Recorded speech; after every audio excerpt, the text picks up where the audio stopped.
So one of the themes that we're facing is why is it that we're hearing from rapid growth nations, particularly India and China, that they haven't got enough leaders to fulfill the business plans that they have on the cards, and yet they've got the largest, fastest growing populations in the world.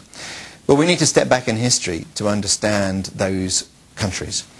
In 1820, 80% of the world's GDP was owned by India and China combined. Something happened through the Industrial Revolution and the surge of resourcing that happened in the Western nations that rapidly put India and China into a very different place by the middle of the 19th century and the middle of the 20th centuries. And that is now changing.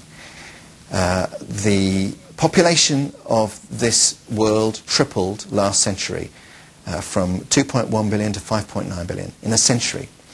Well, that curve is now going exponential. We're already at 6.6 billion.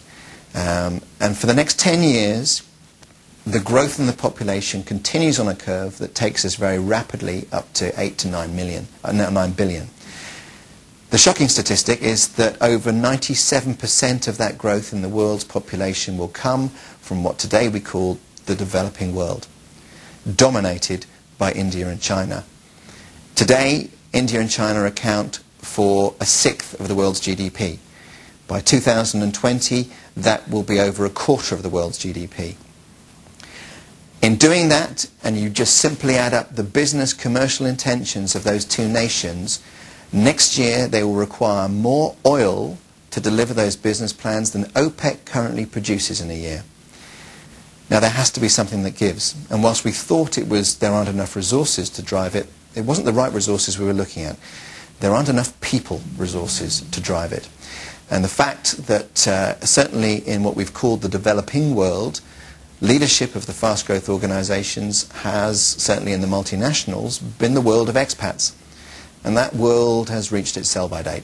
And those expats will be retiring and replaced by nationals.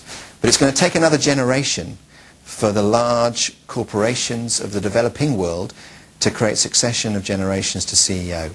And as a result, we see these amazing growth, high opportunity, high resource, new flavour of the world's GDP asking for support to lead it.